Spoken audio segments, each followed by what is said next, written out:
Welcome, today in front of me Nokia G11 and I'll show you how to mute notification sound on this device. So first we should go into the settings application and tap here on the sounds section. Then you'll see a ring and notification button panel. Just to mute your device notifications, you should slide this blue dot to the left side with your finger and that's it. But by this way you will mute not only your notifications, or you will mute also ringtones. If you want to stay with ringtones, for example, and you want to mute only notifications, we can just click to the advanced, tap to the default notification sound and switch your currently notification sound just to none.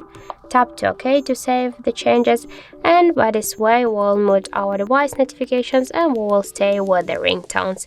And that's it. So thank you for watching, and if you find this video helpful, don't forget to leave a like, comment and to subscribe our channel.